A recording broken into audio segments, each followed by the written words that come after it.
Hola, buenas tardes a todos.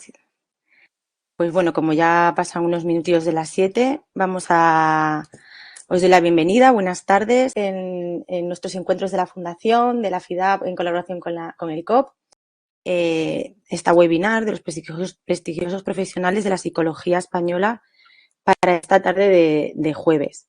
Hoy contaremos con nosotros con la doctora Maripaz en esta webinar que lleva por título En casa de herrero, cuchillo de palo, ideas equivocadas sobre la depresión infantil y adolescente y su tratamiento. Pues veremos, primero tendremos una primera parte y, como sabéis, y después paso al coloquio donde le podremos plantear todas esas inquietudes y esas dudas, ¿vale? Sin más, deciros que, bueno, que la doctora Mari Pera es catedrática del Departamento de Personalidad, Evaluación Clínica de la Universidad Complutense. Es académica de la Academia de Psicología de España, psicóloga especialista y directora del Grupo Internacional de Terrorismo y Construcción de la Paz, Task Force on Terrorism and Peace Building, de la International Association of Applied Psychology, y desde octubre del 2018 hasta abril del 2019 sirvió como subdelegada del Gobierno de España en la Comunidad de Madrid, y desde abril del 2019 hasta el 2020 como delegada del Gobierno también en la Comunidad de Madrid. Tras disfrutar de una beca de formación y personal investigador de la Comunidad de Madrid, se doctoró en Psicología Clínica con premio extraordinario en la Universidad Complutense de Madrid. Y antes de incorporarse como profesora a esta universidad en 1993, trabajó como psicóloga clínica y coordinadora de programas en la Unidad de Voluntarios de Socorro y Emergencias de la Cruz Roja. Después tendremos a Maripaz con nosotros también para contestar a todas vuestras preguntas. Muy buenas tardes. Bueno, en primer lugar, quiero agradecer la invitación de la Fundación FIDAP y en colaboración con la Academia de la Psicología de España, la invitación para participar en estos webinars que pretenden llevar pues, los conocimientos científicos de la psicología pues, a todos los psicólogos y a todos los interesados. Quiero agradecer especialmente también a los organizadores de estas jornadas y bueno, pues también la presentación que me han hecho. Estoy muy orgullosa de estar aquí, es todo un honor para mí y espero que la conferencia que voy a impartir en Casa del Herrero, Cuchillo de Palo, ideas equivocadas sobre la depresión infantil y adolescente, cumpla las expectativas que se han marcado asistiendo. Muchas gracias también, por supuesto, a todos ustedes por acompañarnos. Muy bien, con este título, En casa del herrero, cuchillo de palo, ideas equivocadas sobre la depresión infantil y adolescente, voy a tratar de repasar algunos de los conocimientos científicos vigentes sobre los tratamientos para la depresión en niños y en adolescentes. La verdad es que los mitos en el campo de la depresión infantil y adolescente pues hay que decir que han existido desde siempre, ¿no? Realmente el primer mito incluso era sobre la propia existencia, ¿no?, de la depresión, si existe la depresión en niños y adolescentes. De hecho, durante mucho tiempo y a principios del siglo pasado, en un contexto en el que predominaba pues un enfoque más psicodinámico, ¿no?, de los temas de psicología y de psiquiatría, pues infantil, pues se consideraba que realmente no existía la depresión infantil, puesto que era necesario que hubiera un yo y un super yo bien estructurados y que existieran estos yo y super yo y por tanto pues no podía haber depresión sin que estuvieran, porque no podía haber culpabilidad. Este quizás es un primer mito que ya está superado. Hacia los años 60 aproximadamente pues empezó a aceptarse ya de forma totalmente inequívoca, ¿no?, la existencia de la depresión infantil. Realmente sí que se consideraba que existía la depresión infantil, pero no era tan claro que fuera un trastorno específico, sino que parecía que muchas veces podía estar como enmascarada por otros trastornos, quizá porque coincidió con una época en la que aparecieron los antidepresivos tricíclicos y entonces pues realmente se consideraba depresión infantil pues aquello que parecía responder un poco a los antidepresivos de este tipo y entonces pues realmente lo que se trabajó durante aquellos años fue con un concepto de depresión enmascarada enmascarada o un equivalente depresivo cuando había determinados trastornos, determinados problemas que parecían responder a esta medicación. Y la verdad es que bajo el nombre y bajo ese paraguas pues había lo mismo problemas de hiperactividad que problemas de fobia escolar o incluso enuresis. Quisiera abrir ya una idea que voy a ir desarrollando a lo largo de toda la presentación, que es la necesidad de que tengamos un concepto de todas estas ideas como algo en continua evolución, ¿no? Creo que viene muy a tono de esta conferencia la frase de Karl Popper que decía que la ciencia será siempre una búsqueda, jamás un descubrimiento real. Es como un viaje donde nunca hay una llegada, ¿no? Y quiero poner esto en valor porque lo que sabíamos ayer no lo sabemos hoy, o sea, lo sabemos hoy, lo que no sabíamos ayer, y quizás, y esto es muy importante de cara a esta conferencia, lo que sepamos en el futuro, pues a lo mejor ahora no lo sabemos. Entonces, cuando se da una conferencia sobre ideas equivocadas, pues se hace en un momento determinado y a lo mejor lo que entonces no eran ideas equivocadas o no se sabía, pues hoy son ideas equivocadas. Por eso es tan importante contextualizar en el momento en el que estamos. Y quizás, y por supuesto, poner en valor que en el futuro es posible que las cosas que estamos diciendo hoy pues hayan avanzado y haya muchos más conocimientos y sean otras las respuestas que demos, ¿no? En este sentido, y justo partiendo de esta idea, voy a tratar de trabajar con 5 ideas sobre la depresión infantil y adolescente, ¿no? 5 ideas que hoy forman parte del conocimiento pues, que muchos profesionales tienen y la sociedad. De hecho, yo les voy a pedir a ustedes que de forma silenciosa o escribiéndolo en un papelito, traten de contestar si les parece que son verdaderas o falsas las siguientes afirmaciones. La primera, la psicoterapia no cura la depresión infanto-juvenil. Si esto consideran que es verdadero o consideran que es falso. Una segunda idea es que la psicoterapia es menos eficaz que la medicación antidepresiva. Es decir, pueden ustedes considerar que la psicoterapia es algo eficaz, pero menos que la medicación. La tercera idea que pongo sobre la mesa es que la psicoterapia es eficaz en la depresión leve, pero no lo es en la moderada y en la grave, ¿no? Una idea que sin duda tiene un gran acogimiento por parte de la sociedad. En cuarto lugar, el tratamiento para depresión es un tratamiento largo y en quinto lugar, la depresión es una enfermedad mental. Bueno, pues lo que yo voy a tratar de repasar con ustedes es la contestación a estas cinco ideas. Seguro que algunas las han visto claramente falsas, otras a lo mejor no. Vamos a ir adentrándonos en ellas, porque realmente muchos profesionales piensan que son verdaderas todas, ¿no? Creo que son 5 ideas que tienen un gran acogimiento, tanto por parte de la sociedad como por parte de los profesionales. Y la realidad de los datos hoy en día, a fecha de hoy, es que estas afirmaciones son falsas. Bueno, quizá podríamos hacer un matiz en la de que el tratamiento para depresión sí que puede resultar en determinadas ocasiones largo, pero vamos a matizar también sobre esta afirmación. Pero el resto son absoluta y ciertamente falsas a la luz de los datos científicos que disponemos hoy en día. Bien, parece una cosa poco importante a veces ver determinadas noticias, determinados periódicos que publican precisamente estas ideas que son equivocadas, ¿no?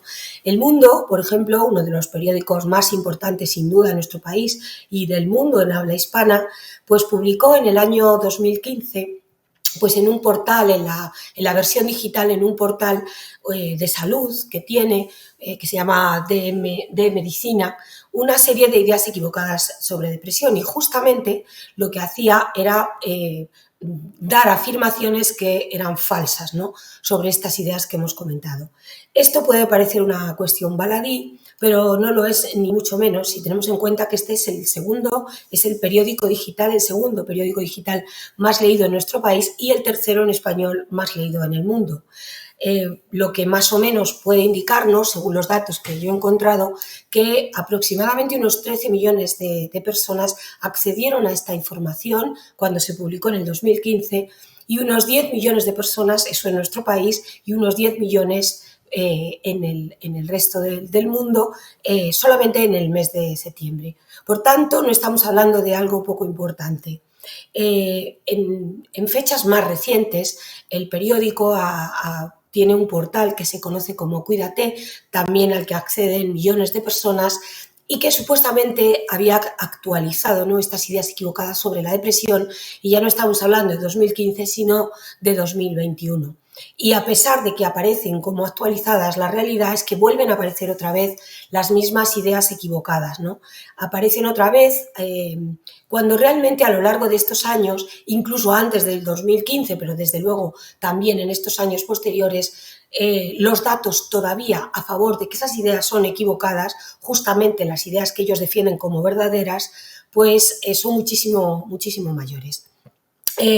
Han tenido tiempo de revisarlas, pero siguen manteniendo los mismos mitos. Y esto no solamente por los millones de personas a los que llega esta información, he cogido este ejemplo del mundo, pero podríamos coger otros muchos, es un dato muy preocupante para los conocimientos científicos y que lleguen a la sociedad. Sobre todo si tenemos en cuenta que estos portales, como el de medicina, es un portal de salud que tiene un aval supuestamente científico, de diario médico, de correo farmacéutico, y que además está suscrito a Home Code, que es una ONG acreditada por la ONU precisamente para ofrecer un cierto estándar, ¿no?, consensuado de información errónea. Es decir, si en un portal que supuestamente está adherido a estos indicadores de calidad de la información y de la cientificidad, ¿no?, de todo lo que ofrecen, ocurre esto, pues realmente tenemos un gravísimo problema, ¿no?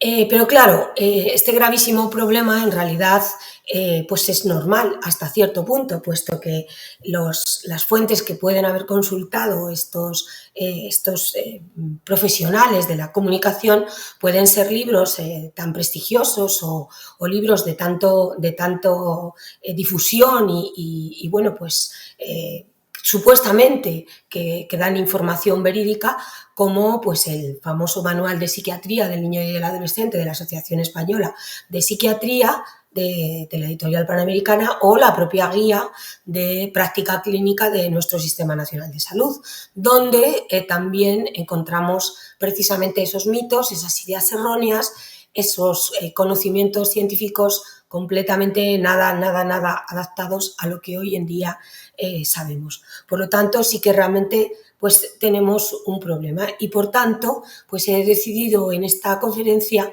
ampliar esa información sobre cada uno de estos mitos para irlos desmontando, ¿no?, y poner los puntos sobre las íes en lo que hoy sabemos sobre los tratamientos de la depresión infantil y adolescente. De hecho, nosotros hemos hecho esfuerzo en nuestro equipo por poner esta información al alcance de los investigadores, pero también de los clínicos y también de toda la población. Hemos escrito un libro sobre este tipo de tratamientos que ya se publicó en el año 2016, con mucha información de esto, pero también hemos publicado posteriormente, en el año 2020, un artículo sobre ideas equivocadas pues en la depresión infantil y adolescente, donde encontrarán algunas de las referencias y los datos que hay aquí, aunque hemos incluido pues algunos datos más a fecha de hoy por las recientes investigaciones y los recientes metaanálisis.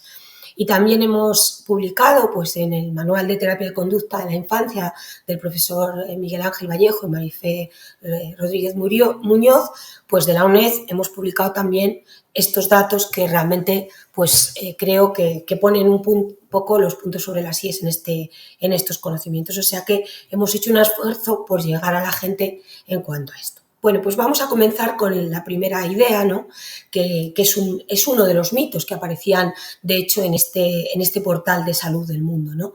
La psicoterapia no cura la depresión infantil. De hecho, se decía, no hay ningún estudio que demuestre que las técnicas psicológicas erradican una depresión mayor. En los casos de depresión mayor, lo único que se ha demostrado eficaz es el tratamiento farmacológico. Bueno, esta afirmación es rotundamente falsa. Es falso que no haya estudios que demuestren que la psicoterapia es eficaz para la depresión infantil o adolescente, y es falso que lo único que ha demostrado eficacia es el tratamiento farmacológico. De hecho, lo que los estudios realmente muestran claramente es casi todo lo contrario, ¿no?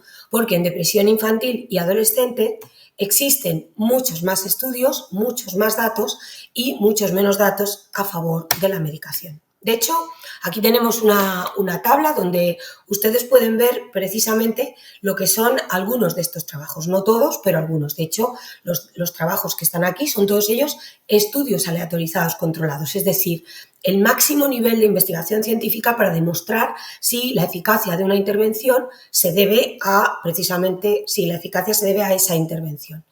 Y bueno, pues encontramos que hay numerosos estudios, ¿no? Encontramos que hay estudios, pues hasta recientemente el metaanálisis de Kuipers del año 2023, ¿no?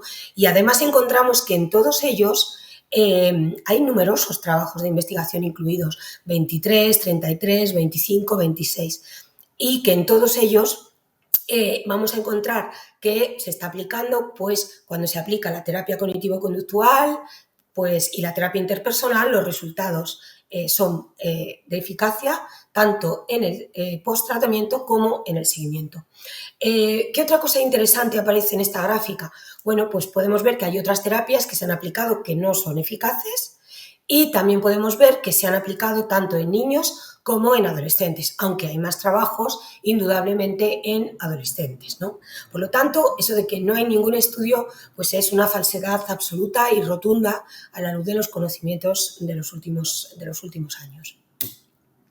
De hecho, no solamente en todos estos metaanálisis que aparecen aquí citados, sino también pues, en determinadas asociaciones de prestigio, en la división 53 de la APA, por ejemplo, pues también se han sacado documentos donde se ve claramente que realmente la terapia psicológica, la terapia cognitivo-conductual, es una terapia eficaz, y también la terapia interpersonal. Y también se ve algo que ya comentábamos hace un momento, y es que hay más datos sobre el nivel de apoyo empírico que tienen las terapias en adolescentes que en niños, ¿no? Lo cual también nos deja una moraleja, ¿no? Y es que tenemos que hacer más investigación en los niños más pequeños, ¿no? Pero en el caso de los adolescentes, pues está clarísimo. Y en el de los niños, pues también hay un nivel de eficacia importante, ¿no? Aunque todavía queda más desarrollo y hay que aclarar más cosas. Por lo tanto, con respecto a la primera idea, es obvio que la psicoterapia sí cura la depresión infantil y adolescente, es decir, curar en el sentido de lo que llamamos curar en psicoterapia, ¿no? Que desaparecen los síntomas, que la gente vuelve a retomar su vida, etc. Y además son terapias que han demostrado su eficacia de forma empírica y a través de numerosísimos estudios, como la terapia cognitivo-conductual y la terapia interpersonal. Y es totalmente falso el pensar que no cura la depresión.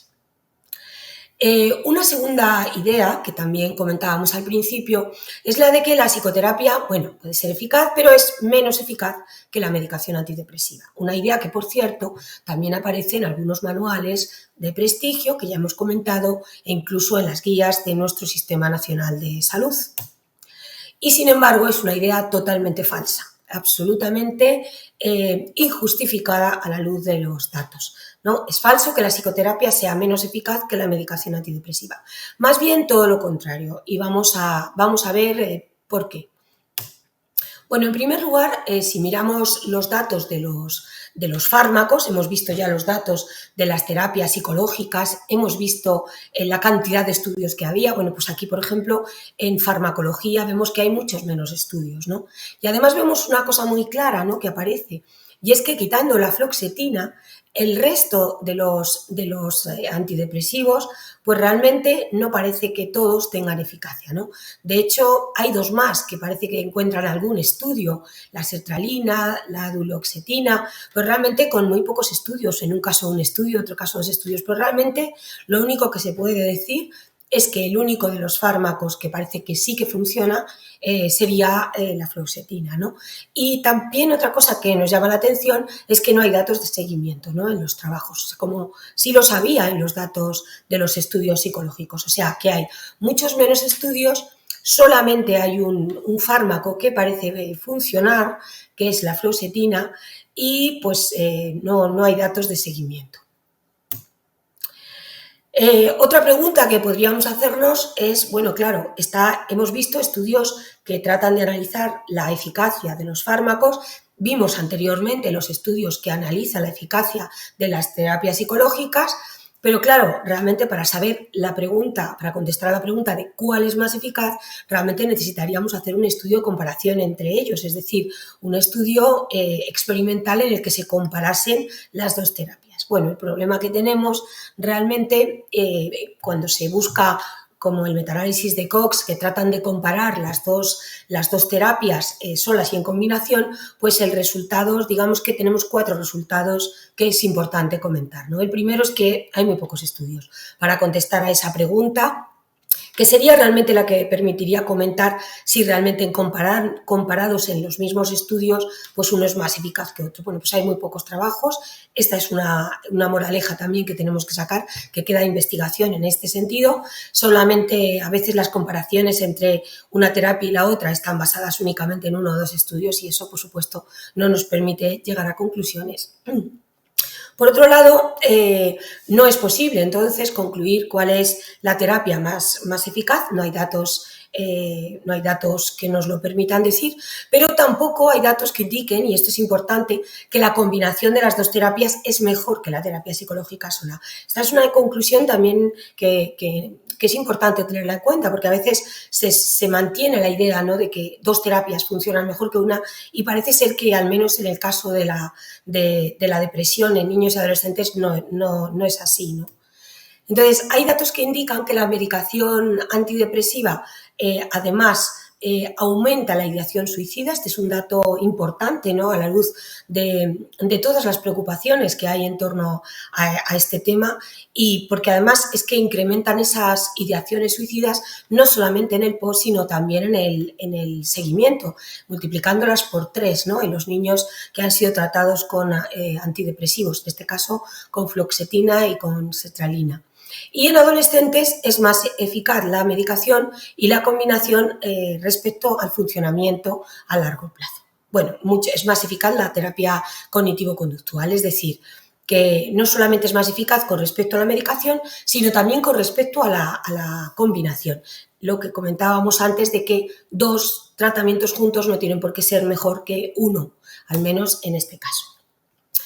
Además de estos datos, por ejemplo, la guía del NICE, la famosa guía del NICE, que todo el mundo conoce, el Instituto Nacional para la Salud y la Excelencia en la Atención, que no solamente, por supuesto, está en este grupo, puede haber algún psicólogo, sino que fundamentalmente pues es un grupo de psiquiatras, pues aún así ellos dejan claros algunos puntos que yo creo que ya a estas alturas de la conferencia deberían quedar muy claros sobre la mesa, ¿no?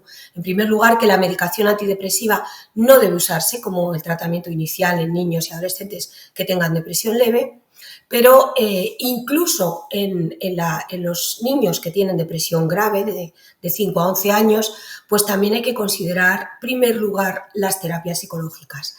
Y en los que son un poquito más mayores, cuando tengan depresión moderada grave, también hay que usar en primer lugar las terapias psicológicas durante al menos 3 meses, y en el caso de que no funcionen, pues probar ya otras alternativas. O sea que tenemos una institución como el NICE que deja muy claro pues estos puntos, ¿no?, que no debe usarse como tratamiento inicial en ningún caso y en ninguna edad, y que además hay que probar siempre primero la terapia psicológica. También deja muy claro sobre la mesa los mismos datos que nosotros hemos concluido en los estudios, ¿no?, que la fluoxetina se puede ofrecer cuando los chavales no hayan respondido a una terapia psicológica. Aquí establece entre 4 o 6 sesiones, o sea que volvemos otra vez a incidir, y que solamente es la fluoxetina, ¿no?, el fármaco que realmente se puede recomendar. Y de alguna manera en los pequeños pues que no está establecida la eficacia de la fluoxetina, y por tanto pues lo que se recomendaría es, si una terapia psicológica no funciona, pues otra terapia psicológica, combinarlas, intensificarlas, etcétera, puesto que los fármacos no han demostrado ninguna eficacia en estos rangos de edad de los más pequeños. Por lo tanto, no hay que ofrecer medicación antidepresiva a niños y adolescentes, excepto en combinación con terapia psicológica y una vez que se haya visto que esta terapia psicológica no haya funcionado, ¿no? Se haya dado un margen y no haya funcionado. Por lo tanto, ¿se puede considerar la aplicación de ambas terapias de forma combinada? Se puede considerar, pero indudablemente después de haber intentado la terapia psicológica, ¿no? Y especialmente en el caso de las terapias graves, pero siempre con una alternativa psicológica y nunca una terapia farmacológica sin terapia psicológica. De hecho, palpable, ¿no? La convicción de todas estas afirmaciones, no solamente pues, en los estudios que acabo de mencionar, en los del NICE, que también acabo de mencionar, sino para qué vamos a irnos más lejos en la propia Agencia Española de Medicamentos y Productos Sanitarios, que no lo deja clarísimo, ¿no? En primer lugar, que para la depresión infantil y adolescente, en sus fichas técnicas, no se puede usar ninguno de todos estos antidepresivos, lo deja clarísimo, ninguno debe usarse, y estos son datos de la Agencia Española de Medicamentos y Productos Sanitarios del 2023, o sea, no estamos hablando de hace tiempo, sino de algo súper actualizado, y ellos establecen en sus fichas técnicas que estos fármacos no deben usarse con menores de 18 años. En el caso de la fluoxetina, que sí se puede utilizar, según también la agencia, establece que para episodios solo moderados y graves en niños mayores de 8 años y cuando no haya habido respuesta a la terapia psicológica, haciéndose eco realmente de lo que son las recomendaciones del NICE y de toda la bibliografía que justifica precisamente esas recomendaciones del NICE. Así que solamente debe de administrarse cuando no haya funcionado la terapia psicológica, por supuesto en niños de más de 8 años y además nunca se debe de aplicar la terapia farmacológica de fluoxetina sola sin terapia psicológica, ¿no? Y además pone una cierta alerta que es muy interesante y lo hace yo creo que de forma pues, muy adecuada, que debe supervisarse cuidadosamente la aparición de posibles ideaciones suicidas, ¿no? Y, por supuesto, en el caso de la sertralina, donde vimos, y en el de la duloxetina, donde vimos que había muy poquitos estudios, uno y en un caso y otro dos, pues por supuesto que no debe de usarse. O sea que yo creo que al final la Agencia Española del Medicamento, que no es el Consejo General de la Psicología ni la Academia de Psicología, no es una entidad que digamos sospechosa de favorecer a los psicólogos, pues está recomendando precisamente que, bueno, pues que no se utilicen estos fármacos, que solo se utilice uno, que se haga después de haber probado la terapia psicológica y que además se haga siempre en combinación con terapia psicológica. O sea que es claro y evidente que los resultados indican que la psicoterapia es más eficaz que la medicación antidepresiva en las depresiones leves, a excepción de la fluoxetina, que también puede ser algo eficaz, pero que hay que administrarla con estas precauciones porque realmente puede tener efectos adversos y tratar siempre de aplicarla con terapia psicológica. No está claro, no hay respuesta porque no hay estudios experimentales que comparen estas dos terapias lo suficientemente, si es más eficaz o menos que la psicoterapia, pero lo que sí es cierto es que en el balance de riesgos y beneficios pues está claro que es a favor de la terapia psicológica en cuanto a los efectos adversos. Y luego no hemos hablado de los efectos positivos, de las habilidades de afrontamiento adquiridas, que, bueno, pues se ve que en los estudios de seguimiento mejoran la situación de los niños, ¿no?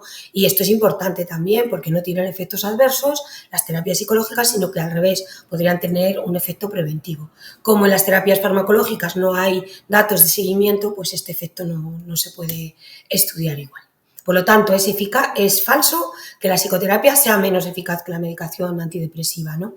Y en general es la terapia de primera elección porque, bueno, pues teniendo más datos, muchos más estudios que lo respaldan, pues realmente, pues además no tiene efectos secundarios y por si eso fuera poco, pues también es una terapia que tiene mayor seguimiento sobre los efectos que tiene, que parece que se mantienen a lo largo del tiempo.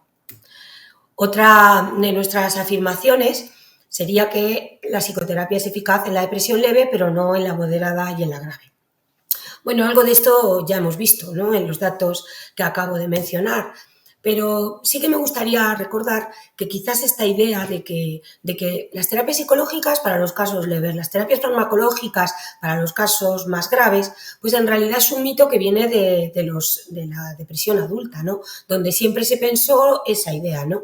Los adultos que tenían depresión leve, pues al psicólogo, y los que la tuvieran grave, pues podían ir al psiquiatra o tomar medicación, etcétera, ¿no? Bueno, esta idea en el caso de los adultos es una idea que se desmontó hace años con unos metaanálisis del 2010 y del 2015, donde se veía que la psicoterapia funcionaba y funcionaba igual en las depresiones menos graves que en las depresiones más graves, y que además no había diferencias entre la terapia cognitivo-conductual y la medicación en función de la gravedad, o sea que la gravedad no era una variable relevante para decidir qué tratamientos tenía que tener. De hecho, el NICE en el año 2022, también estamos ofreciendo un dato muy actualizado, pues también entre las terapias que recomienda en una gráfica tan ilustrativa, pues claramente las opciones de tratamiento que da. En el caso de la terapia en adultos sí que funciona la terapia, claramente la terapia cognitivo-conductual funciona con la medicación antidepresiva y aparece cuando la depresión es grave como la primera opción, en el caso de las depresiones graves. Pero si nos fijamos, las siguientes opciones que se dan es la terapia cognitivo-conductual individual y la activación conductual, que son dos terapias de tipo psicológico, dos psicoterapias, y ambas por delante de la medicación sola. Es decir, que incluso en adultos se ha desmontado ya este mito de que lo poco grave para lo psicológico y lo muy grave para lo farmacológico. Exactamente eso en el caso de los niños también vamos a encontrar datos y ensayos controlados que demuestran claramente pues, que los efectos que tiene la terapia cognitivo-conductual y la terapia interpersonal, que son las dos terapias que mejor funcionan a nivel psicológico, pues que estos efectos tampoco dependen de que los diagnósticos sean de mayor o menor gravedad. O sea que otra cuestión que queda desmontado. Es falso que la psicoterapia, por tanto, no es eficaz en la depresión grave y que solo lo es en la leve, ¿no? O sea que otra idea que es absolutamente falsa, ¿no? Una cuarta idea que también se comentaba al principio es que el tratamiento de la depresión es largo, ¿no? Incluso a veces se llega a decir como que el tratamiento psicológico debe ser pues, casi como de por vida, ¿no? De hecho, precisamente en el portal de Cuídate Plus se dice textualmente: la terapia de una depresión mayor grave debe realizarse durante al menos un año. Esta duración se debe a que es una enfermedad recurrente que vuelve a aparecer, por eso cuando surge la primera vez la terapia se prolonga un año y en las sucesivas recidivas o reapariciones de la enfermedad aún serán más prolongadas, ¿no?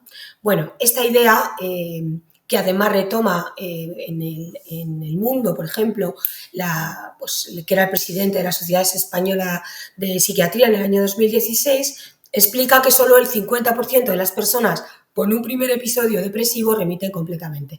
¿Qué hacer cuando el problema se hace crónico? Y dice textualmente: la alternativa de psicoterapia toda la vida no ha sido probada y no parece posible llevarla a la práctica. Bueno, vamos a aclarar algunos datos importantes en este sentido. En primer lugar, es cierto que el trastorno depresivo mayor tiene muchas recaídas y que tiende a recurrir con una probabilidad muy alta, que tras el primer episodio puede haber entre un 35 y un 75% de los niños y adolescentes que puedan tener otro episodio en los próximos años. Esto es cierto. Y también es cierto que, por ejemplo, en los tratamientos con medicación, para combatir estas elevadas tasas, lo que se hace es continuar con la medicación durante al menos 6 meses, ¿no? Es decir, que tras la remisión se añaden se prolonga, digámoslo así, el tratamiento, con lo cual podría llegar incluso pues a 10 meses o a 16 meses, algo más de un año. Bien, hasta ahí todo perfecto. Pero las terapias psicológicas para la depresión suelen ser mucho más cortas. De hecho, la terapia cognitivo-conductual y la terapia interpersonal en niños suele durar 12 sesiones, aproximadamente 3 y 4 meses. Y como es cierto también que en psicología también se ha encontrado que algunos estudios para evitar las recaídas y las recidivas pues pueden prolongar un poco más las sesiones de terapia, lo cual parece que es positivo, que tiene efectos positivos, pues vamos a considerar, eso es lo que dicen esos estudios, ¿no? Que se puedan aumentar las sesiones de refuerzo hasta 8 sesiones, que son 2 meses de tratamiento, ¿no?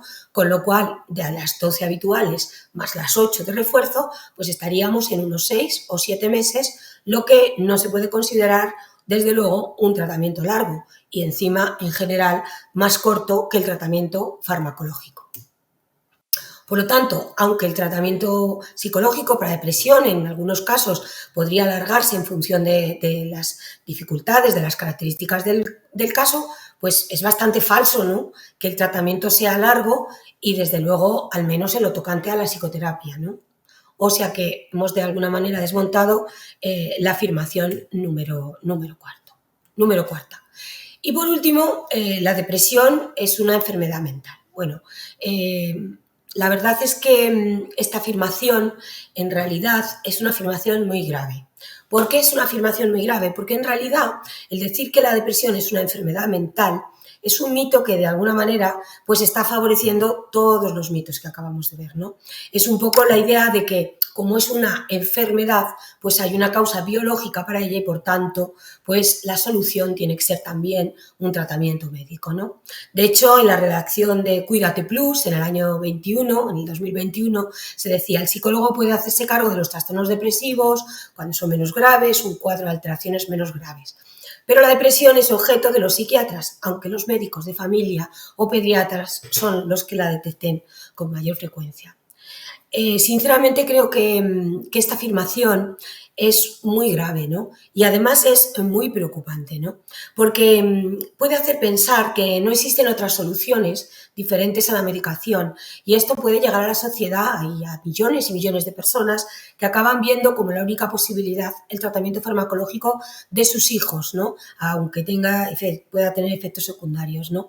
Y además hace que la gente opte por estas opciones y descarte otras opciones, ¿no? Cuando realmente las otras opciones son más eficaces, o por lo menos hay más datos de su eficacia, de los seguimientos y de sus efectos positivos, ¿no? Por lo tanto, que la depresión mayor es una enfermedad es una hipótesis muy dañina y además muy sesgada, y además pues que perjudica mucho a los profesionales y también, desde luego, a la sociedad. ¿Y por qué digo que es una hipótesis? Es una hipótesis que la depresión mayor es una enfermedad, es una hipótesis del modelo biológico, pero es una hipótesis porque no ha sido demostrada toda la vida, ¿no? De hecho, miren lo que dicen 2 psiquiatras, no 2 psicólogos, en el año 2000, Delgado y Moreno. Dicen: algunos han argumentado que la depresión puede deberse a una deficiencia de norepinefrina o de serotonina, ya que su aumento mejora los síntomas de la depresión. Sin embargo, esto es como decir que, puesto que una erupción en el brazo mejora con el uso de una crema de esteroides, la erupción se debe a una deficiencia de esteroides. Este ejemplo lo podríamos poner podríamos poner otros muchos, ¿no? Es como pensar que porque te duele la cabeza y tomas una aspirina o con ácido acetilsalicílico, pues resulta que tu dolor de cabeza se debe a algún déficit en el ácido acetilsalicílico. Es decir, que realmente pues es una idea bueno, es una hipótesis, pero es una hipótesis que no se ha demostrado. De hecho, es una hipótesis en la cual se ha estudiado bastante, ¿no? Se han estudiado más de 25 anomalías biológicas como potenciales marcadores diagnósticos de la depresión, pero realmente ninguna tiene suficiente sensibilidad y especificidad, ¿no? Para ello. De hecho, pensamos, ¿no?, bueno, de hecho no están, ¿no?, en ninguna de las clasificaciones diagnósticas, ni en el DSM-4, ni en el DSM-5, ni en la CIE-10, ni en la CIE-11 aparece para el diagnóstico de la depresión ninguno de estos marcadores, ¿no?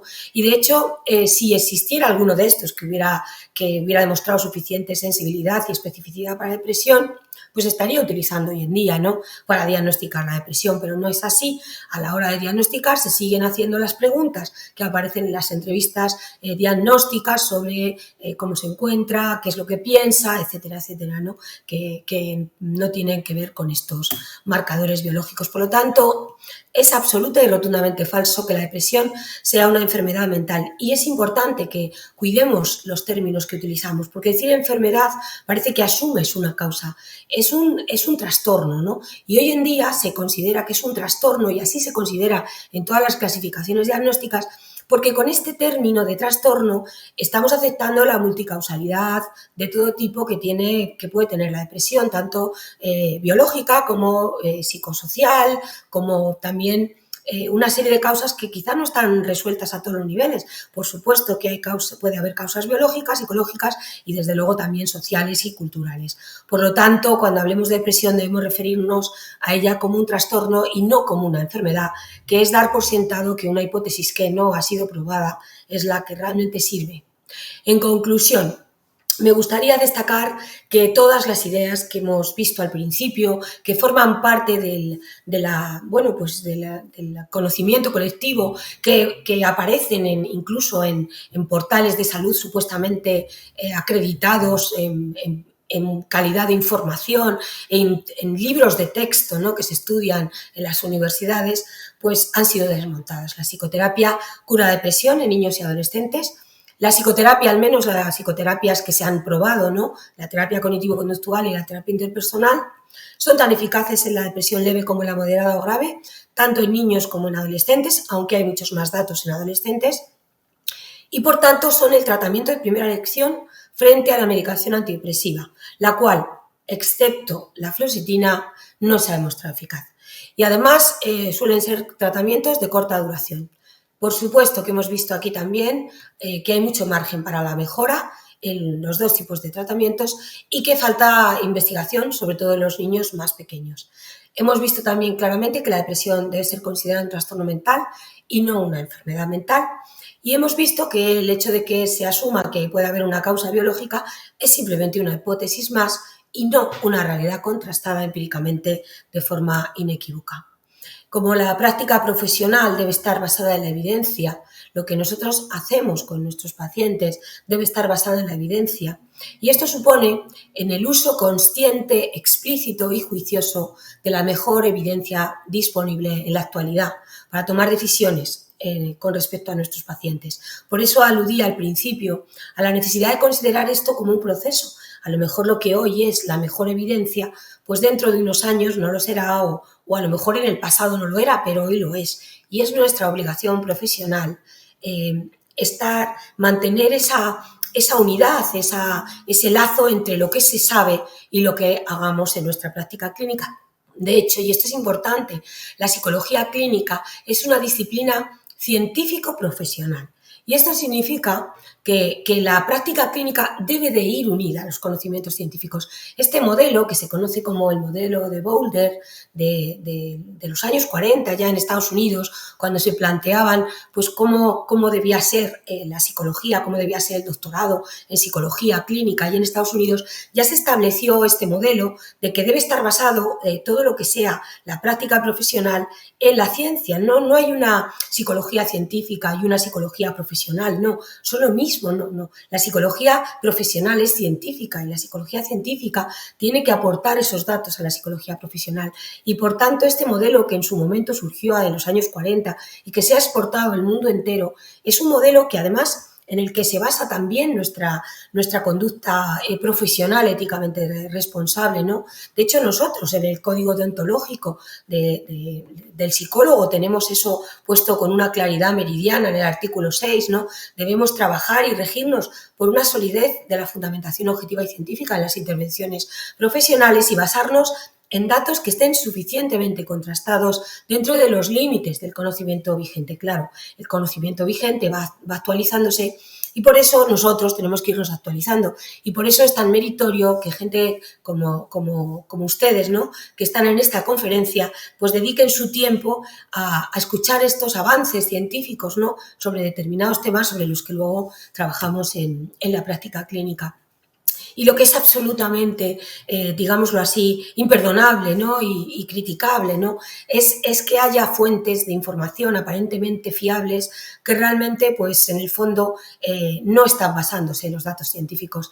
Y hemos visto aquí un ejemplo de ello cuando vemos que con los mismos estudios llevados a cabo, basándose en las mismas investigaciones, en los mismos metaanálisis, la guía del NICE y la guía, por ejemplo, de nuestro Sistema Nacional de Salud, pues llegan a conclusiones tan distintas, lo que no está justificado, ¿no? La guía del NICE dejaba claramente, y nos sirve ya de recordatorio, que los niños de 5 a 11 años con depresión moderada o grave tienen que ser tratados por terapias psicológicas, y que en los adolescentes con ese mismo nivel de gravedad está claro que es la terapia cognitivo-conductual individual la que funciona y la que hay que trabajar individualmente, al menos los primeros 3 meses antes de aplicar otro tipo de terapias, mientras que en la guía del Sistema Nacional de Salud pues directamente empiezan diciendo que se recomienda utilizar un tratamiento combinado de fármacos y psicoterapia, ¿no? Y además hablan de los inhibidores, hablan en general de fármacos, cuando realmente no están poniendo sobre la mesa lo que hemos visto, que solamente la fluoxetina podría utilizarse, ¿no? O sea que realmente en ese sentido la guía del NICE pues pone las cosas en su sitio, se basa en los datos científicos, además vuelve a hacer hincapié en la necesidad de que primero se haya intentado una terapia psicológica y que solamente después se hable de una terapia farmacológica con fluoxetina, no con otros fármacos, y vuelve otra vez a poner énfasis en que nunca, jamás se haga una terapia farmacológica sin terapia psicológica, cosa que no queda tan claro, desde luego, en la guía del Sistema Nacional de Salud nuestro, que contrariamente a esto pues recomienda que el tratamiento inicial sea pues con fluoxetina, ¿no? Realmente da mucha pena ver esto, ¿no? Y nos lleva a una última reflexión, ¿no? Con la que yo quisiera también terminar con todos ustedes, ¿no? A veces cuando hablamos de ciencia nos cuesta mucho trabajo romper la idea esa de que parece que lo políticamente correcto, lo adecuado es siempre que todo tiene su parte que aportar y que todo el mundo aporta. Sí, todo el mundo aporta, pero no todo vale igual, no todo aporta lo mismo y no todo vale lo mismo, ¿no? Y esto es importante porque estamos hablando de la salud de las personas y de los tratamientos que ponemos en marcha. Y es cierto que todos los enfoques pueden aportar cosas, pero no es cierto que todos aporten igual. De hecho, muchas veces cuando se trata de defender esta idea de que todo vale lo mismo, pues se recurre a una metáfora muy bonita, un cuento hindú de los ciegos y el elefante, ¿no? Que es preciosa, ¿no? Y en la cual pues se habla de unos ciegos del Indostán, que claro, como no veían, pues un día encontraron un elefante, ¿no? Y entonces como cada uno tocó en una parte del elefante, pues realmente cada uno pues pensó que el elefante era una cosa, ¿no? Entonces aquel que tocó el lomo del elefante dijo, estamos ante una pared. El que tocó la cola dijo, no, estamos ante una cuerda, ¿no? El que tocó la trompa, pues dijo, no, es una serpiente. Y el que tocó una pierna, una pata, dijo, no, perdonar, estamos ante una columna, ¿no? Y esa metáfora, que es preciosa, se utiliza para decir, bueno, cada orientación, cada tratamiento aporta una cosa, pero todas valen, ¿no? Bueno, pues el profesor Jesús Sanz y yo hemos añadido algún sabio más, no procedente del Indostán, sino más bien de la Grecia clásica o del mundo árabe, ¿no? Cunas del empirismo, donde realmente a lo mejor hubiera aparecido uno o dos ciegos más que hubieran dicho, bueno, cada uno de nosotros pensamos que esto es una cosa, pero vamos a tratar de hacer un experimento, porque si yo creo que esto es una pared o creo que es una columna y le doy con mi callado, pues no se moverá. Y si se mueve, pues no sabremos lo que es, pero sabremos que es otra cosa, ¿no? Y realmente al hacer ese experimento y ver que el elefante se hubiera movido, pues por lo menos habrían conseguido descartar la hipótesis de que es una pared o la hipótesis de que es una columna, ¿no? Y esto, pues, es importante, ¿no? Porque hay que hacer pruebas empíricas, hay que replicarlas, hay que hacer investigación y gracias a la investigación podemos llegar a saber al menos qué no son las cosas y al menos qué cosas no podemos utilizar para solucionar los problemas de salud, por ejemplo, en este caso, en niños y adolescentes. Y quisiera terminar con un vídeo. La frase "está todo pagado" cura la depresión lo confirma un estudio de la Universidad Complutense presentado esta mañana. Cuando el ser humano español oye la frase "está todo pagado", se disparan los niveles de oxitocina y serotonina, aplacando definitivamente los cuadros depresivos. Otras frases que curan definitivamente la depresión clínica son "esta noche invito yo", "mañana ya es viernes", "me encargo yo de los niños" y "Melendi deja definitivamente la música". Bueno, con este toque de humor sobre el tema de la depresión, algo que no debemos perder nunca, termino esta conferencia, que espero que les haya ayudado a desmontar esas ideas falsas sobre el tratamiento de la depresión en niños y adolescentes, y espero pues que haya cumplido sus expectativas. Muchísimas gracias de todo corazón por la invitación y por haberme acompañado. Bueno, Maripaz, buenas tardes. Buenas tardes. Muchísimas gracias por tus palabras, por esta webinar interesantísima de esta tarde de jueves en nuestros encuentros de la Fundación, de la FIDAP, en colaboración con el COP. Y bueno, yo en nombre como vocal de la Junta de Gobierno, de darte las gracias, y vamos a abrir ya el chat para aquellos que nos hayan estado viendo, que te hayan estado escuchando, para que vayan dejando si quieren sus preguntas, sus dudas.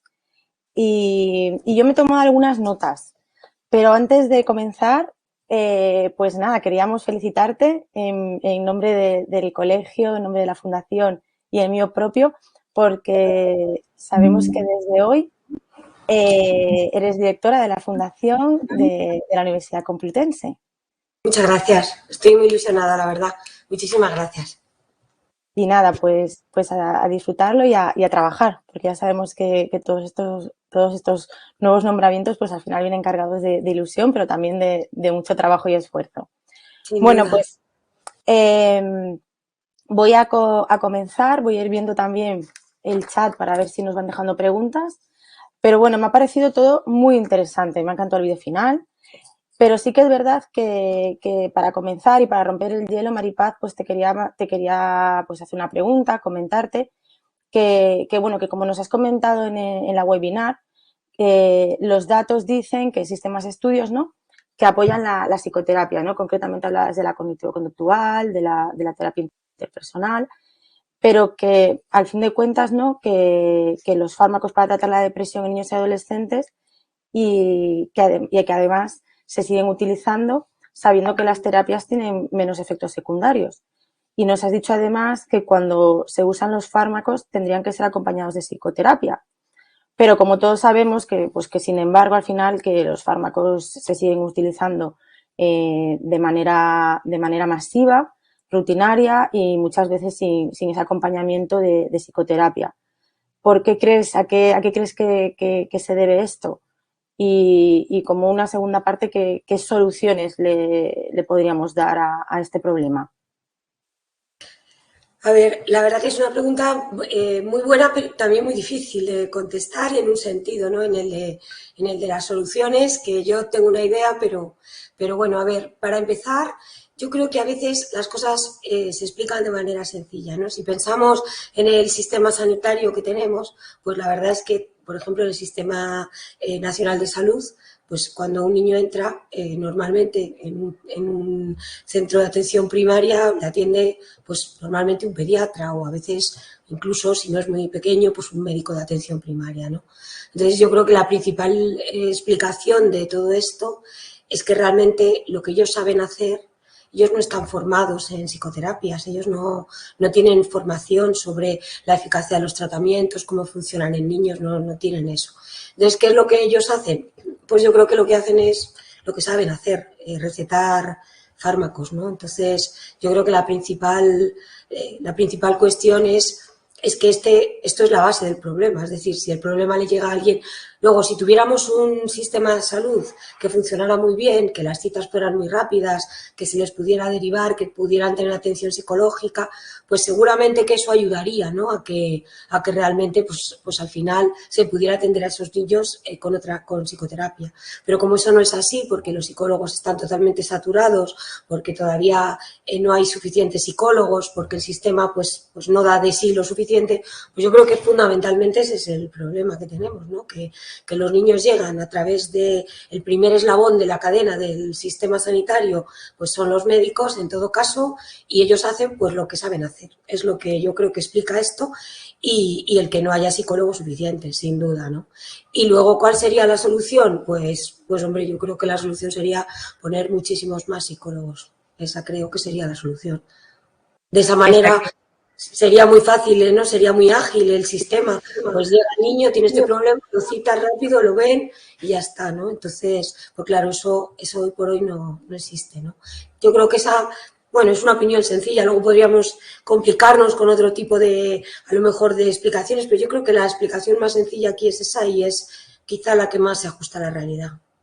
Sí, ¿no? Seguir abogando para que el sistema pues vaya teniendo cada vez psicólogos desde atención mayor primaria, capacidad. por supuesto la especializada, para que no estuviera, porque claro, si recuerdas cómo funciona el sistema de salud, es que claro, cuando llega el pediatra o al médico de atención primaria y ellos ya tienen muchísimo trabajo, ya están muy saturados y encima se encuentran con que, bueno, ¿qué van a hacer? Pues lo que saben. Es que Está claro. es más claro.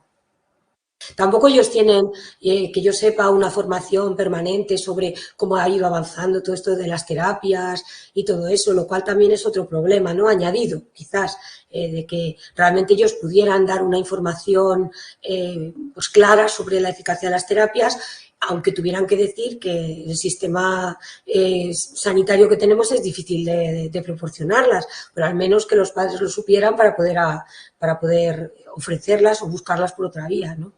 Pero bueno, yo creo que ahí pues es un tema de saturación de los psicólogos que están allí y que no hay suficientes y que habría que poner más y poner en atención primaria. Ese es personalmente lo que yo creo que sería la solución. Está claro. Y más información, claro, y más información, ¿no? Porque también es verdad que conviene dar información a la gente, ¿no? O sea, yo creo que es mucho más honesto decir, mira, el Sistema Nacional de Salud no te puede proporcionar este tratamiento, pero el tratamiento ideal sería este. Luego, tú ya, pues, haz lo que puedas, ¿no? Pasa con otras cosas. Entonces, sí, más claro, información, ¿no? De primera mano y que a veces las familias o los padres se encuentran un poco perdidos, ¿no? Que no saben ni a dónde acudir. Exacto, eso sería también muy importante, ¿no? Eso sería como una cosa también hacer, pues ya que tenemos este problema y no hay psicólogos, por lo menos que la gente sepa que el tratamiento es psicológico, ¿no? Y luego ya, pues que la gente, claro, lo que pasa que como el propio sistema sanitario va a reconocer que no puede dar a los pacientes el mejor de los tratamientos posibles, pues eso es un problema, claro. Por eso también yo creo que está la presión en las guías, ¿no? Porque yo me acuerdo de haber estado en alguna revisión de las guías del Ministerio y claro, cuando decíamos es que hay que poner esto, nos decían ya, pero es que entonces a lo mejor tenemos 20.000 millones de denuncias, porque claro, es que estamos poniendo una cosa que no podemos cumplir, ¿no? Yo creo que eso es parte del problema. Por tanto, la solución pasaría por una mayor inversión, sin duda, en psicología a nivel de atención primaria y a nivel de salud mental. Seguiremos, persistiremos en ello, ¿no? Que es lo que para conseguirlo. Muy bien, muchas gracias, Maripaz. Y por otro lado también me he anotado que, como decías, que bueno, que la depresión es un factor de riesgo también ante el suicidio, que es también un tema que últimamente es uno de los problemas que está despertando mayor preocupación, mayor interés social, cada vez sale más en medios, ya no es un tema tan tabú, aunque todavía no se le da todavía el lugar que le corresponde. Y me gustaría saber que desde tu punto de vista, ¿ves realmente que ha aumentado tanto el suicidio en niños y adolescentes? ¿Cómo te posicionas en esta pregunta? Sí, a ver, yo os voy a decir varias cosas que creo que son importantes, ¿no? Como punto de partida. Yo me alegro mucho de que estemos todos los psicólogos en los medios de comunicación hablando de esta problemática, me parece que es muy importante, porque hay que concienciar a la gente y a veces que haya unos casos más o unos casos menos, lo relevante que nos sirve para poder sacar este problema a la luz, para que se hable en todos los medios de comunicación. A mí eso me parece importantísimo. O sea, yo el otro día lo comentaba, ¿no?, con unos periodistas. Realmente la psicología se ha ayudado mucho de los medios de comunicación porque hemos sido capaces de exponer con ellos pues la necesidad de todo esto, ¿no? Entonces, yo quiero partir de una idea que me parece muy importante y es que creo que los medios de comunicación están ayudando a difundir este problema. Y eso a mí me parece que tiene un valor incalculable. Y también, además, quiero aprovechar para felicitar, pues no solo a los que nos dan esa posibilidad de intervenir en los medios, a los colegios que apoyan todo eso, nuestros colegios profesionales, sino, sin duda, a los profesionales que tienen la valentía de salir en los medios, que eso es una cosa que parece fácil, pero tiene su dificultad, ¿no? Y exponerse a los medios pues también la tiene. Entonces, yo, para empezar, lo que quiero decir es que estoy muy contenta de que todos los compañeros, creo que estamos ahí haciendo todos piña para dar luz a este problema, que es un problema gravísimo y que además es un problema que también se ve afectado por lo que decíamos antes, ¿no?, de la falta de psicólogos. Y yo, en ese sentido, pues creo que la noticia de que cada vez hay más suicidios pues beneficia al avance de la psicología y beneficia al avance de la gente, de que esté mejor, de que pueda tener más recursos, ¿no? Porque yo creo que sí que cada vez son más conocidos los recursos que hay. Entonces, dicho esto, que para mí es fundamental, pues yo tengo que decir que a la hora de hablar de este tema, que no pasa nada porque a veces a la sociedad no distingue, pero como estamos también en una conferencia en la que hay muchos psicólogos, no tengo ninguna duda, pues yo creo que sí que es importante en este contexto decir que cuando hablamos de suicidio hablamos de cosas muy distintas. Por ejemplo, pues imagínate, los estudios esos tan interesantes que han hecho los de ANAR, ¿no?, la Fundación ANAR, que todos conocemos y pues son buenísimos, ¿no? Y ellos están hablando pues la cantidad de llamadas, cómo han aumentado las llamadas por temas de suicidio, ¿no? Y a mí eso me parece valiosísimo. Ellos funcionan de maravilla y lo hacen muy bien, pero lo que están diciendo es que hay más llamadas, ¿no? Luego también está la valoración en otros estudios sobre ideación suicida, que no son suicidios. En otros sitios, suicidios consumados, que es otro tema. Entonces, es verdad que al hablar de este tema, lo primero que hay que hacer, pienso, en nuestro contexto más profesional, a lo mejor no tanto para el público y eso, es hablar sobre todo, decir de qué estamos hablando, ¿no? Yo creo que eso es importante. Porque, claro, cuando tú te pones a mirar los datos del Instituto Nacional de Estadística y ves las gráficas que hay, no de número de suicidios, porque eso no nos indica nada, es tasa de suicidio, porque es por número de habitantes, porque si no, a lo mejor, si hay más niños o menos niños, pues eso ya te está subiendo el número o bajándolo, cuando realmente lo que nos interesan son las tasas, ¿no? Eso, para empezar, todas las medidas estas tienen que ser medidas relativas, medidas que digan, pues, suicidio por cada tantos niños, ¿no? Yo creo que eso es un punto inicial. Luego, otra cosa importante es que si vemos la gráfica, que se puede montar con todos los datos que hay en el Instituto Nacional de Estadística sobre suicidio en niños y adolescentes, pues una cosa que vemos es que a veces hay picos, ¿no? Y picos que suben y luego bajan. Entonces, lo que realmente al final vemos es un poco la tendencia, ¿no? Eso es importante, porque si lo vemos así, y esto un poco pues en el contexto que estamos profesional ahora mismo, yo creo que a la gente de la calle eso a lo mejor no hay que explicárselo tan así, ¿no? Pero para este contexto sí. Yo creo que es importante, por ejemplo, decir que realmente el suicidio, por ejemplo, en esos estudios a lo largo de los años, en los últimos años, que creo que era el 21, en adolescentes tardíos, porque luego también, y esto también es importante, cada estudio y cada país tiene unas edades para hablar de niños y adolescentes. Entonces, suponiendo que cojamos la diferenciación que se hace normalmente de adolescentes tardíos, que son, pues ellos parten como de 10 a 15 años, serían un poco los que llamamos no tardíos o tempranos, la adolescencia temprana, y a partir de 16 tardíos. Pues en los tardíos no ha aumentado. En los tardíos no ha aumentado, ¿vale? Ni en chicos ni en chicas. No ha aumentado. Lo que sí hay un claro aumento de suicidios, no de pues lo que estamos diciendo, de consultas por suicidio, que tiene mucho valor, ahora explicaré por qué creo que tiene mucho valor, pero realmente lo que es el número de suicidios, pues realmente sí que se ve que ha aumentado en los de la adolescencia temprana, digámoslo así, de 10 a 15 años, en varones. Ahí sí se ve un pico. Pero ese pico no se ve ni en las mujeres ni en las chicas de 10 a 15, ni se ve en los de 16 a 20 o a 19. Ahí no se ve. Entonces, ¿qué es lo que yo diría? Pues hombre, yo diría que lo que son suicidios consumados no podemos decir claramente que han aumentado en nuestro contexto profesional. No podemos decirlo, salvo en el caso de los de 10 a 15 años varones. Pero lo que sí podemos decir, y es un dato importantísimo, es que ahora hay muchas más consultas por ese tema, que entidades como ANAR pues han aumentado y han multiplicado el número de chavales que les llaman y tal. Y esto, pues a mí me parece fenomenal que se saque a los medios y que se explique, porque necesitamos atender a esas personas. Y necesitamos hacerlo bien. Y necesitamos hacerlo por profesionales de la psicología, que estén preparados para dar respuesta a eso. Ahora bien, existe la posibilidad de que algunas de esas llamadas pues sean porque la gente ahora conoce más los recursos, porque ahora se le ha dado precisamente más visibilidad por todo el esfuerzo que se está haciendo desde la psicología y de estas entidades para que la gente que tiene ese problema llame. Entonces, ¿eso significa que haya aumentado realmente el suicidio? Pues yo os he dicho lo que creo. Yo creo que por los datos que tenemos, no. No en todas las edades. En 10 a 15 años, sí, pero las otras no. Entonces, a mí esto me parece importante que entre nosotros, colegas, lo veamos. Porque yo creo que esto también tiene una parte que no vamos a mencionar fuera de éxito de la profesión.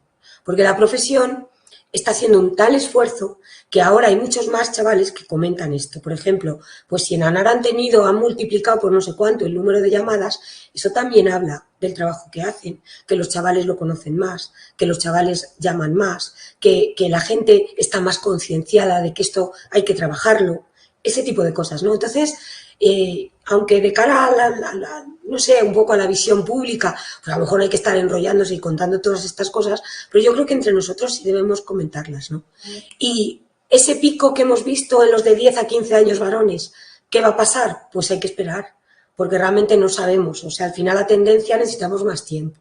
Porque ya digo que cuando tú ves las gráficas, pues a veces sube un poco, luego baja, entonces, bueno, yo creo que ahí tendremos que esperar un poco. Lo que no significa que esté mal en absoluto que nosotros estemos alertando a la sociedad sobre este problema, porque es un gran problema. Y sean un número más o un número menos, es un problema gravísimo para el que, bueno, la gente a veces, muchísimas veces no tiene recursos. Entonces, yo quiero echar en ese sentido pues una felicitación general a todos los de la profesión que están haciendo este esfuerzo, ¿no? Yo me siento muy orgullosa cuando pongo con la televisión o veo un artículo y veo un compañera que está ahí hablando de este tema, pues sé que eso es un esfuerzo, ¿no? Y grande. Y me siento muy orgullosa. Pero bueno, yo no digo que la cosa no vaya a ir a más o menos, pero creo que sí que desde el punto de vista científico tenemos que esperar a los datos. Muy bien. Vale, Maripaz, pues mira, ahora si te parece voy a coger alguna que casi todos los mensajes van encaminados. Muchísimas gracias por la webinar, muy interesante, muchas gracias por tus palabras, qué necesario es refrescarnos con tantos datos, muchísimas gracias por todo. Bueno, y voy a ir cogiendo algunas que sean, vale, mira, tenemos a Inmaculada Esteller que dice, la enfermedad de Crohn podría estar relacionada con la depresión. ¿Hay datos que puedan verificar? No conozco específicamente la enfermedad de Crohn, pero desde luego las enfermedades en general, pues muchas veces están relacionadas, por supuesto, como bueno, suponen para las personas un sufrimiento, suponen para las personas una pérdida de reforzadores, suponen una excesiva preocupación en muchas ocasiones, una alteración de su modo de vivir y, por supuesto, que puede estar relacionada, pero yo no tengo datos de eso. Vale. Antoni Noé nos comenta cómo se puede abordar un caso en el que la familia está en negación en cuanto a la condición de que una persona menor está con depresión y se necesita su colaboración. Es una pregunta muy difícil, como es dificilísima la práctica clínica en este sentido, ¿no? A ver, yo voy a intentar decir algunas cosas que, claro, sin conocer el caso y eso, pero bueno, yo voy a intentar decir lo que a mí personalmente me ha servido en las terapias en las que los padres no querían involucrarse, ¿no? A ver, yo creo que todas las personas tienen una historia, una narrativa de historia con sus hijos, ¿no? Y en esa historia, pues siempre ha habido muchos momentos bonitos, de ilusión, en los que pensaban que todo sería un camino de rosas o que las cosas sus hijos les harían felices. Entonces, normalmente cuando llegan a estas situaciones, las familias que a veces llegan a estas situaciones, pues es porque en el fondo pues se sienten incapaces de hacer las cosas bien, o se sienten juzgados, o se sienten valorados, o a veces sienten que no van a ser capaces de nada. O sea, los psicólogos siempre decimos que cuando alguien emprende una serie de acciones para involucrarse en algo es porque de alguna manera piensa que tiene posibilidades de éxito, piensa que el sacrificio, esa balanza entre lo que le va a suponer de sacrificio y lo que va a conseguir va a ser positiva. Es decir, entonces, claro, encontramos familias que ya tienen una relación, que han perdido la ilusión, que han perdido la confianza en sí mismos, que han perdido la capacidad para ver lo que han hecho bien, que las gafas de ver lo que les va bien con su hijo no están empañadas completamente, ¿no? Entonces, ¿qué creo yo que es bueno en estos casos que están ya tan, pues eso, tan roto un poco la ilusión y desesperanzados? Pues hombre, yo creo que es un poco empezar a recuperar cómo fue. Yo lo que haría sería empezar a recuperar pues con qué ilusión tuvieron su hijo, cómo se sintieron con él, que recuerden momentos, que os traigan fotos, que cuenten, que se les venga un poco esa emoción de lo que han vivido, de lo buenos padres que han sido muchas veces, porque al final los padres tienen que sentir competentes para ayudar a sus hijos. Y no se sienten competentes, se sienten hundidos, se sienten destrozados, sienten que no son capaces de nada. Y entonces hay que devolverles esa confianza, ¿no? Por un lado, yo creo que hay que trabajar mucho bueno, seguro que has hecho muchas más cosas bien. Nosotros tenemos un libro que publicamos Jesús Paños, Ernesto López y Miguel Costa, que yo creo que todos son conocidos de todos, varios libros que son sobre familias competentes, ¿no? Y empezamos el libro pues diciéndoles que se llama Familias Competentes, es de la editorial Pirámide, y realmente empezamos diciéndoles lo competente, la de cosas que han hecho bien, ¿no? Es decir, que se les olvidan. Están obnubilados con su desgracia, con que el hijo no se entiende, con su enfado. Es una mezcla de enfado, tristeza, desesperanza, decepción de la vida, de todo, ¿no? Entonces, yo creo que hay que rescatar un poco la ilusión, ¿no? Y sobre todo que vean todo lo que han hecho bien. Mira, esto lo hacemos también con las víctimas del terrorismo. Cuando vemos una víctima del terrorismo, se siente como una escoba y como una colilla ahí pisoteada por todo el mundo y a veces el transmitir, para empezar una terapia, cómo nosotros les vemos o las vemos de valiosas, que han sobrevivido, que han sido capaces de sacar una familia adelante, de no generar odio en sus hijos. Joder, si lo ves de verdad y se lo transmites, pues ya puedes generar alguna pequeña ilusión. Luego, por un lado eso, ¿no? Y recordando todo lo que han hecho bien. Tienen que salir un poco más con sensación de competencia. Luego, explicarles que nosotros los psicólogos lo que vamos a hacer es irles dando como una especie de escalerita donde van a ir haciendo una serie de pasos, porque al final nosotros somos como los directores de esa escalerita. Ahora toca esto, ahora esto, ahora esto, porque la gente muchas veces es muy impaciente, lo quiere hacer todo en un día.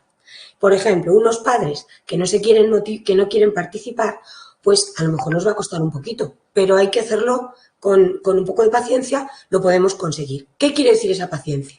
Quiere decir que las acciones que tenemos que emprender para que esas personas vengan, hay que hacerlas en los momentos adecuados.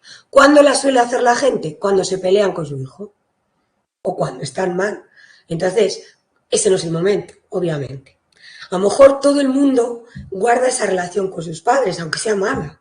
Pues en los momentos en que haya el más mínimo acercamiento, hay que aprovecharlo, hay que reforzarlo, hay que decir, pues mira, tenía yo ganas de decirte que simplemente que he estado mirando, que sé que es una cosa vuestra, pero que me gustaría porque he visto que las cosas funcionan mejor, pues hablar con ellos. Las terapias funcionan mejor cuando los padres se involucran, eso es un dato que se puede dar. Pero luego respetar las decisiones de la gente, pero dar una información clara, ¿no? Es decir, y luego la gente es muy dicotómica, o sirve o no sirve. Bueno, pues si te involucras un poco, lo que puedas, va a servir. Que a lo mejor serviría más si te involucras más, pero, o sea, yo iría manejando la situación de manera que cada vez, mira, yo siempre, con mis alumnos siempre decimos una cosa que me parece que es, seguro que si hay algún alumno o exalumno, la gente no ve lo que no quiere ver y la gente no quiere ver lo que no sabe cómo manejar, ¿no?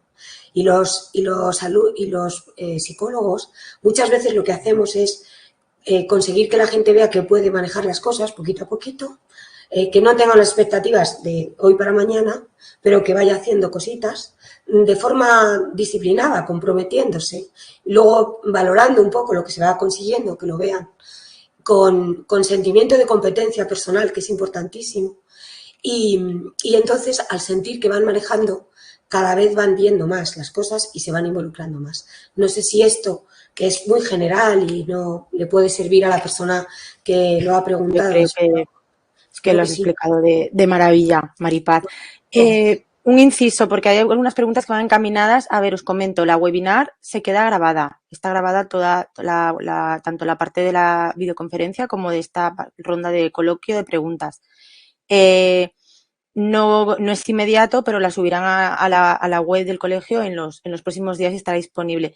Lo digo porque hay muchas preguntas que algunas van encaminadas sobre conceptos muy puntuales que has explicado sobre, por ejemplo, María del Consuelo nos comenta que si no ha entendido mal, los menores de 8 años en ningún caso hay que utilizar la medicación. Y si es así, ¿cómo se puede hacer para que, si no funciona el tratamiento psicológico? Bueno, a ver, hay muchas maneras de potenciar la eficacia de un tratamiento psicológico, ¿no? Nosotros estamos hablando normalmente de unas sesiones que suelen ser una vez a la semana, pero es verdad que podemos intensificarlas y podemos al principio ver a la gente varias veces a la semana, ¿no? Eso, por ejemplo, sería una manera. También es cierto que a lo mejor tú puedes probar con una terapia y, bueno, existe el consenso de que si tú no has conseguido que esa terapia, por mucho que sea la terapia más eficaz del mundo, la terapia cognitivo-conductual, que está demostrado que funciona más para esto, pero si tú la aplicas y no te está funcionando y estás valorando bueno, pues a lo mejor hay veces que también se puede plantear pues, que a lo mejor puede haber otra terapia que funcione, ¿no? Es decir, añadirla, se pueden añadir cosas, se pueden poner terapias coadyuvantes que traten de mejorar la eficacia de la terapia, se pueden aumentar las dosis. Todos sabemos que existe una relación entre dosis y respuesta, es decir, que cuanta más terapia, generalmente más eficacia, ¿no? Bueno, pues yo iría un poco por ahí, ¿no? Probaría eso.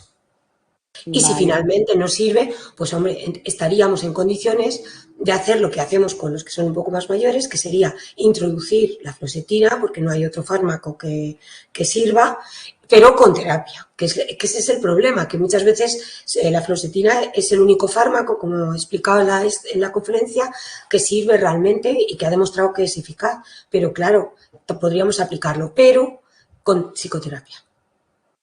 Efectivamente, de la mano. De la mano. Vale. Maripaz, mira, Salud nos pregunta, cuando hay antecedentes familiares claros de depresión, ¿podríamos pensar que tiene un mayor componente genético o esta es una también de los mitos de los antecedentes genéticos Muy buenas como preguntas. conclusión? Muy buenas preguntas. A ver, podemos pensar las dos cosas. Podemos pensar que haya un mayor componente genético, sin duda, pero también podemos pensar que el componente que sabemos que es clarísimo, que es el de los modelos que tenemos, ¿no? Es decir, hay veces que la gente se deprime pues porque realmente no tiene acceso a reforzadores, no tiene acceso a nada, ¿no? Entonces, claro, pues la mejor solución sería que tuviera. Un niño que está metido en una sala oscura todo el día, no juega con nadie, pues hombre, la mejor manera de solucionar esa depresión está claro que va a ser que tenga acceso a eso.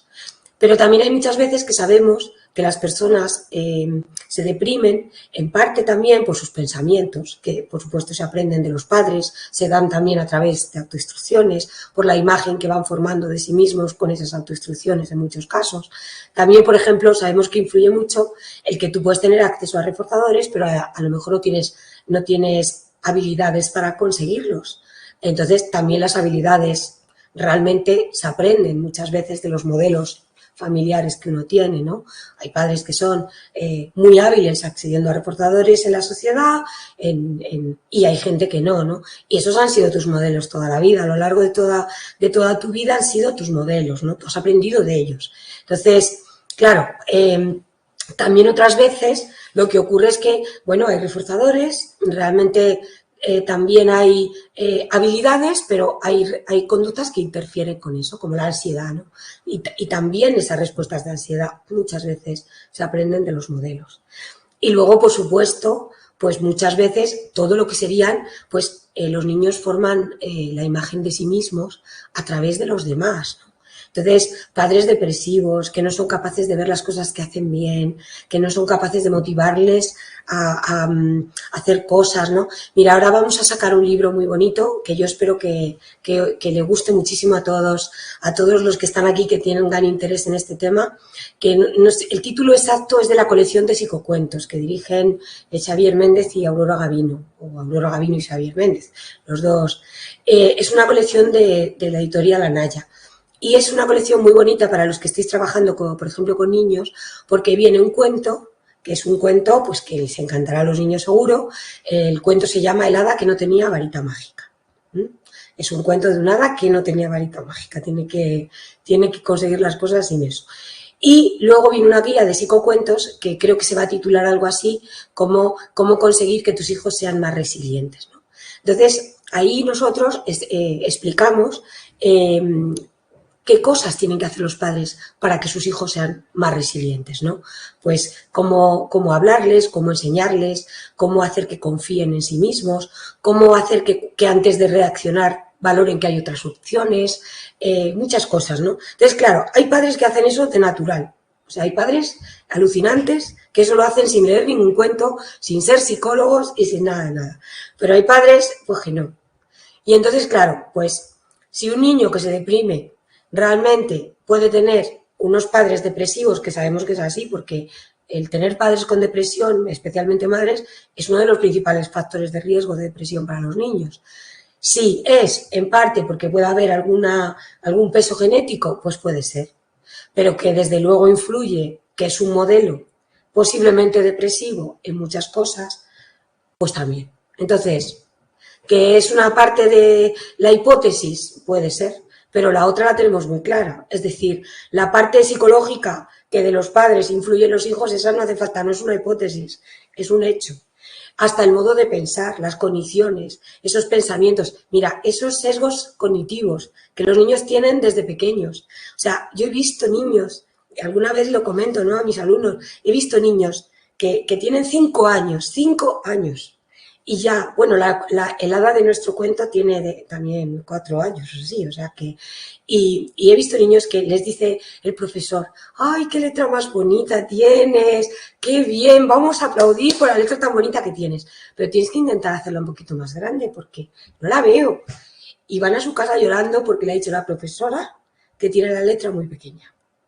Claro, todos esos sesgos, todas las creencias disfuncionales que conocemos, los esquemas cognitivos, todos los modelos, si es que la indefensión. Es decir, una cosa muy importante que, por ejemplo, decimos en la guía es que los niños tienen que tener control. Y el control se consigue porque las consecuencias de lo que hagan las controlen ellos. Es decir, por ejemplo, los padres preguntan, bueno, ¿y entonces cómo puedo yo hacer eso? Pues mira, por ejemplo, si tu hijo ha estudiado, cuando salga por la puerta le dices, para mí ya tienes un sobresaliente. Estás ligando el control del éxito a lo que ha hecho, que ha sido un esfuerzo.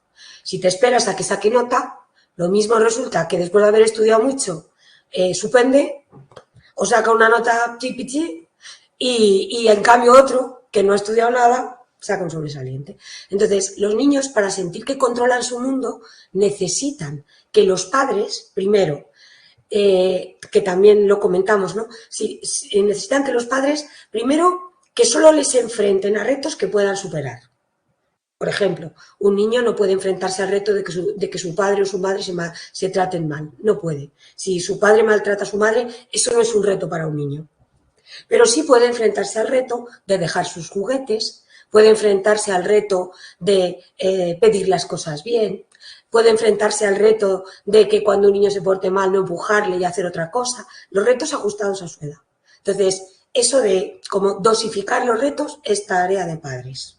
Pero también lo es que las cosas inaceptables tengan consecuencias negativas para ellos, que sea salirse del tobogán si acaba de empujar a un niño, y también es muy importante que tengan consecuencias positivas con las conductas que ellos han hecho. O sea, esto que hacen los padres, de como hoy estoy contento aquí con unos amigos, saltas encima del sillón, pintarrajeas la pared y nos reímos, y al día siguiente haces lo mismo y te castigamos, eso es enseñar al niño que sus conductas no no controlan el mundo.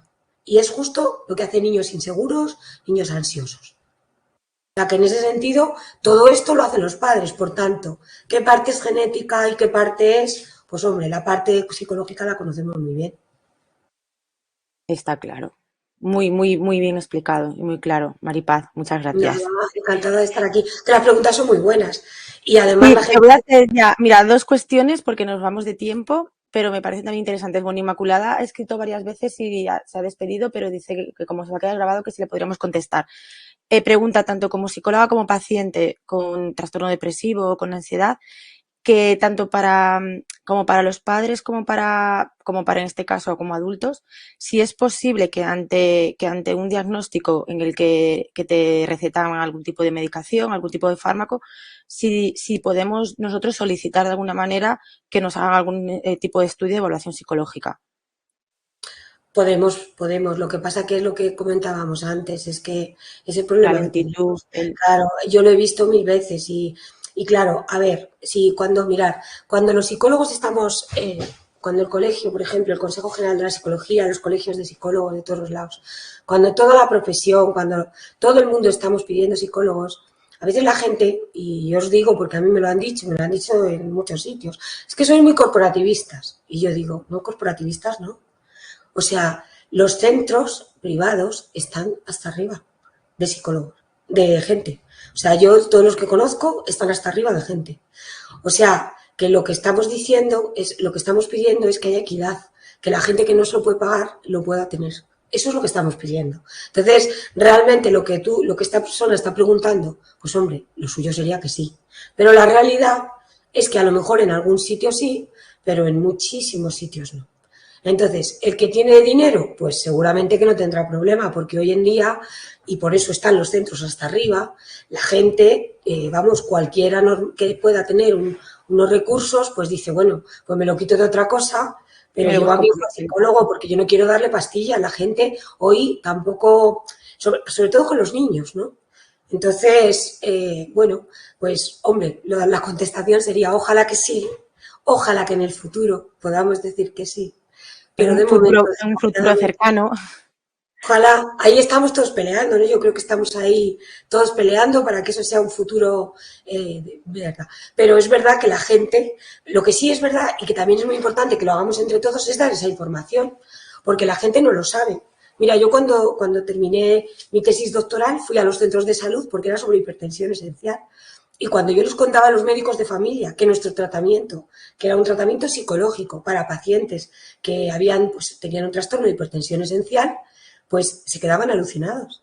Y me llenaron la consulta de pacientes, pero rápidamente.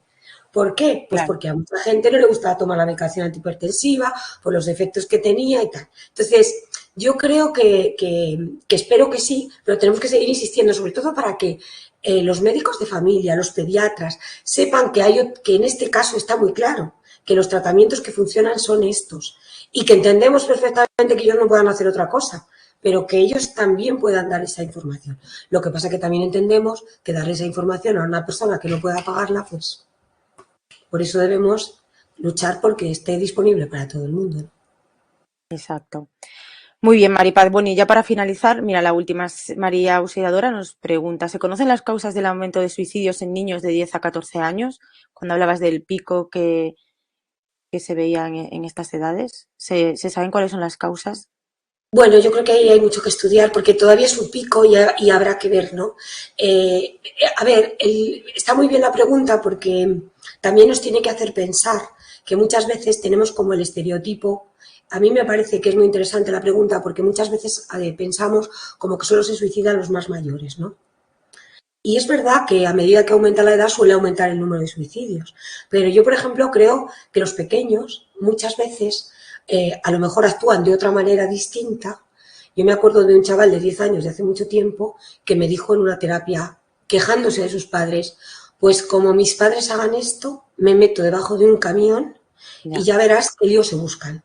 Entonces tenemos que tener mucho cuidado porque en esas causas, pues a veces puede estar también como en otros suicidios, ¿no? Pero cosas que no están manifestándose de la misma manera que en los que son más mayores, ¿no?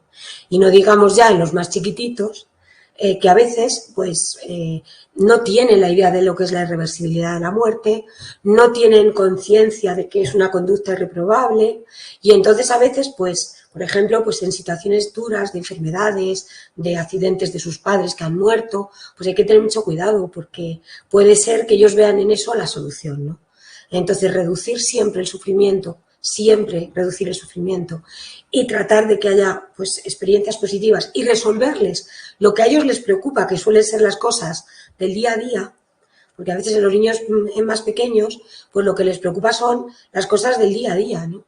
Y tratar de ayudarles. A mí me viene a la cabeza y se me saltan las lágrimas cada vez que me acuerdo un caso de un chaval que se suicidó después de haber intentado todo porque estaba sufriendo abusos en el colegio, ¿no? Y maltrato. Y dejó de ir al colegio, tuvo mutismo y tuvo de todo. Y era un niño que escribió una carta que la dejó en su muñeco, que me parece recordar que se llamaba Pepo, Bepo o algo así, en la ventana, y que cuando la lees te cae el mundo a los pies porque es un niño que era feliz de su familia, que sabía que todos le querían. Bueno, dejó mensajes para su padre, para su hermana, para la tata, para el otro, dejó mensajes para todos, ¿no? Y es un niño que era feliz, pero en el colegio, pues, tenía muchos problemas. Mira, Entonces, con esto que nos estás comentando, enlazamos también, mira, que Madre nos pregunta, ¿es posible que en adolescentes nos encontremos ideación suicida sin cuadro depresivo? Yo creo que va un poco también en esta línea, lo que estás sí, comentando. sí, sí, sí. Hombre, la depresión es un factor de riesgo de suicidio, sin duda, pero no es el único, ¿no? Y luego, pues, por ejemplo, nosotros hemos visto también casos pues, de estrés postraumático que a lo mejor sin depresión, porque a veces también pueden ir con síntomas depresivos, con conductas autodestructivas, que son las conductas autodestructivas pues realmente son muy peligrosas y ir en coche o en moto a 200 sin que, como para terminar, y eso a lo mejor no lleva un componente depresivo, ¿no?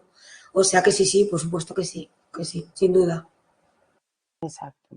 Bueno, pues nada, hasta aquí, Maripaz, que ya nos hemos pasado unos minutillos, pero es que ha habido un montón de preguntas, el chat está con con mucho movimiento, pero ya son la hora y tenemos que cortar por temas también de la grabación, para que no se extienda mucho más. Vale. Bueno, muchísimas gracias, Maripaz, ha sido un placer compartir esta tarde contigo y nada, un saludo para todos los que nos hayan visto y escuchado y muchísimas Paula, gracias.